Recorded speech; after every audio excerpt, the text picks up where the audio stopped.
현재 PSG에서 불고 있는 이강인 열풍이 구단 관계자들조차 예상하지 못한 것이라는 얘기가 나올 정도로 엄청납니다. 이강인의 기대 이상의 실력과 마케팅에서의 이점이 그를 일약 스타로 만들고 있는 겁니다. 특히나 최근 PSG 전문가들은 이강인의 패스에서 엿볼 수 있는 어떤 한 가지 특징이 메시가 떠난 자리를 대체할 수 있다고 주장해 프랑스 현지가 또다시 열광하고 있는데요. 과연 어떤 내용인지 이강인의 현재 위상과 해외 반응까지 함께 알아보겠습니다. 현재 PSG 공식 홈페이지에 매우 흥미로운 내용이 하나 올라왔습니다. 당신들은 이강인에 대해서 얼마나 알고 있나? 라는 이강인 단독 퀴즈 탭이 등장한 겁니다. 해당 게시물을 클릭하면 이강인과 관련된 퀴즈들이 나오는데요. 퀴즈 내용은 이강인의 레알 마요르카 시절 등번호, 발렌시아 시절 코파델레이 우승연도, 이강인이 뛰지 않은 팀, 이강인이 받은 상 등이 있었습니다. 수많은 이적생이 있지만 이렇게 단독으로 퀴즈를 진행한 선수는 이강인이 처음입니다. 즉 PSG는 이강인이 범상치 않음을 깨닫고 벌써부터 마케팅에 열을 올리고 있는 겁니다. 프랑스 현지에서는 PSG 신입생들 중에서 공격 축구를 선호하는 엘리케 감독의 핵심 카드는 단연 이강인이라고 전망할 정도로 기대감이 엄청납니다. 물론 아직 뚜껑을 열지 않았고 PSG가 미드필더를 폭풍 보강을 하고 있는 상황에서 이강인의 주전 경쟁은 예상보다 순탄치 않을 것이라고 주장하는 시각도 있는데요. 하지만 전문가들은 이강인이 주전이 될 수밖에 없는 한 가지 요인이 존재한다고 말했습니다. 먼저 PSG의 보강 현황을 보면 정말 선수들을 쓸어담고 있다고 말해도 될 정도로 속전속결 영입이 이루어지고 있습니다. 최근 PSG가 PSV 에인트호번에서 뛰고 있던 미드필더 사비 시몬스를 팀에 합류시킬 준비를 마쳤다고 BBC 등이 보도했습니다. 시몬스는 지난 시즌 리그 34경기에 나서 19골 9도움을 올렸으며 우승에 힘을 보탠 포텐이 넘치는 선수입니다. 만약 PSG가 시몬스 영입까지 마무리한다면 지난 시즌부터 1년 만에 미드필더만 8명을 들이게 되는 것이며 여기에 추가 영입 가능성도 열려 있습니다. 그중 링크가 나고 있는 스페인의 차세대 슈퍼제능 가브리 베이가는 이강인의 매우 위협적인 경쟁 상대입니다. 게다가 이 선수들이 온다고 하지 않더라도 이미 이강인은 치열한 주전 경쟁을 준비해야 합니다. 루이스 엘리케 감독은 4-3-3 포메이션을 선호하는데 미드필드 3자리 중 2자리는 기존 PSG 중원의 핵인 베라티와 최근 영입한 수비형 미드필더 마누엘 우가르테가 차지할 것으로 전망됩니다.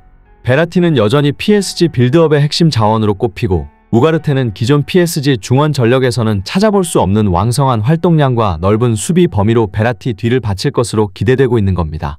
따라서 일각에서는 이강인이 주전 경쟁에서 승리하지 못할 것이라고 봤던 것인데요. 하지만 전문가들의 시선은 달랐습니다. 이강인의 한 가지 특징이 그가 PSG에서 생존하는 것을 넘어 핵심 자원으로 도약할 수 있다고 내다봤습니다.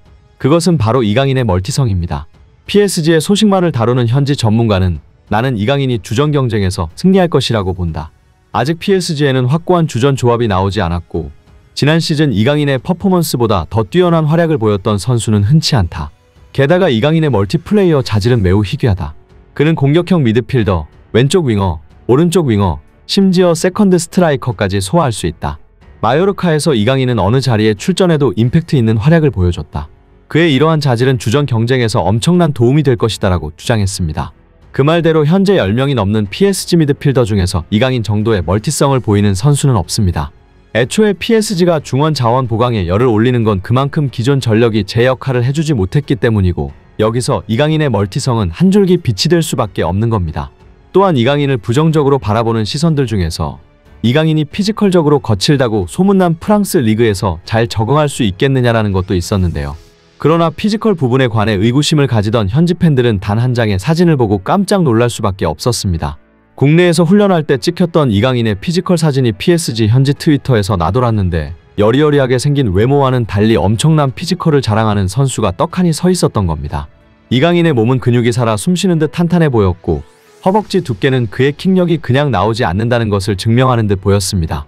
이를 본 PSG 현지 팬들은 외모만 봤을 때는 몰랐는데 이 친구 피지컬이 엄청나다. 대단한 것을 숨기고 있었네. 이강인은 사실 발렌시아 시절부터 기술적으로는 완벽했다는 평가가 있었어. 피지컬이 기술을 따라가지 못했었지. 하지만 지금의 이강인은 완전체라고 할 수 있을 거야. 그가 단순히 공만 잘 다루는 선수라고 오해하는 사람들이 있는데 그렇지 않아. 그의 하이라이트만 보더라도 매우 뛰어난 전진성과 폭발력을 갖고 있어. 저 몸이 괜히 있는 게 아니야 라는 반응을 보였습니다. 실제로 근 1년간 이강인의 엄청난 스텝업의 비결은 바로 이 피지컬인데요. 해외 축구 매체 베슬로는 이례적으로 이강인의 피지컬을 극찬하며 이강인의 급격한 성장 이유와 원동력에 대해 고찰하기도 했습니다. 매체는 발렌시아 방출 선수에서 마요르의 황제가 된 이강인, 이제는 PSG에 입단한다.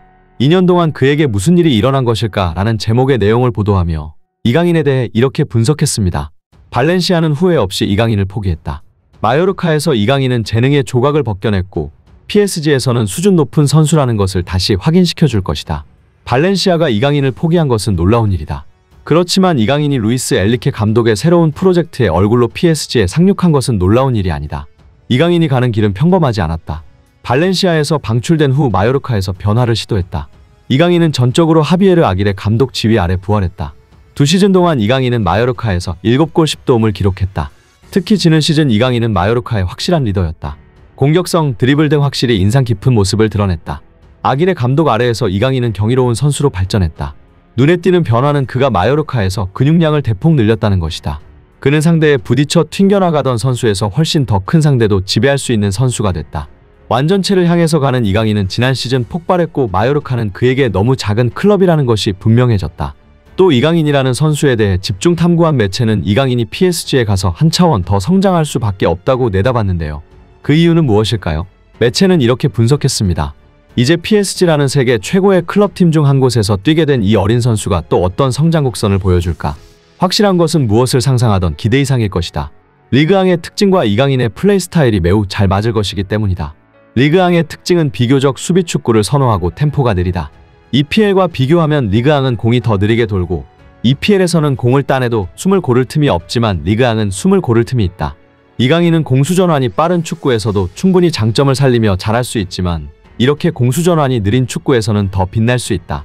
왜냐하면 이강인은 최고 수준의 시야를 갖고 있는 데다가 다양한 패스 구질을 구사할 수 있어서다. 축구에서 볼 수 있는 패스 구질과 방식은 여러 가지가 있다. 하지만 미드필더들이 가질 수 있는 최고의 패스 구질이 하나 있다. 그건 바로 낮고 빠른 타입의 패스이다. 대부분 정확도가 강점인 미드필더들의 주된 패스 구질을 보면 위로는 높게 뜨고 받는 선수에게 딜레이가 존재한다. 그리고 공의 채공 시간이 길다 보니 상대 선수도 예측이 가능하고 압박으로 대처가 가능하다. 하지만 이강인이 구사하는 패스 구질은 앞서 말한 것처럼 워낙 날카롭고 정교하여 강한 공격을 만들어낼 수 있고 심지어 로빙 패스, 스루 패스, 로빙 스루 패스 등 다양한 패스 구질을 구사할 수 있다. 그가 스페인 리그에서 찬스메이킹 횟수 2위를 기록하며 최고의 플레이메이커로 성장할 수 있었던 이유도 이러한 타고난 패스 구질을 갖고 있었기 때문이다. 공수전환 속도가 빠르지 않은 리그앙에서는 이강인이 뛰어난 시야를 바탕으로 더욱 정교한 패스를 할 수 있게 될 것이고 이강인의 패스 구질은 더욱 날카로워져 상대의 수비가 거의 대응할 수 없을 것이다. 매체의 정밀한 분석이었는데요. 실제로 단순히 한국인들의 주장이 아니라 현지에서도 이강인을 메시 대체자라고 보고 있는 이유는 드리블이 아니라 메시와 흡사한 패스 구질을 갖고 있기 때문입니다. 이강인은 PSG 훈련 캠프에 합류한 그 순간부터 자신의 재능을 아낌없이 과시하고 있고 벌써부터 PSG 코치진들은 이강인의 킥력과 패싱력에 극찬을 보내고 있다는 상황이라는 게 전해지고 있습니다. 현지 분위기조차 이강인을 메시 대체자로 보고 있는데 이강인이 프랑스 매체들이 직접 취재한 갖가지 훈련 등에서 얼마나 뛰어난 활약을 했는지 가늠할 수 있는 것이죠. 바로 어제는 PSG 선수들 간의 연습 경기에서 이강인이 속한 팀이 우승을 했다고 음바페의 동생인 에단 음바페가 SNS에 사진을 올리기도 했는데요. 이미 상대 수비진을 허물어버리는 이강인의 낮고 정확한 패스 구질은 선수들 사이에서 소문이 났을 터이고 키퍼 역시 이강인을 추켜 세우며 그의 패싱력은 모두를 깜짝 놀라게 했다라는 반응을 보이기도 했습니다. 실제 경기에서 이강인이 어떤 매직들을 보여줄지 너무 기대되네요. 끝까지 시청해주셔서 감사합니다. 구독과 좋아요 꼭 좀 부탁드립니다.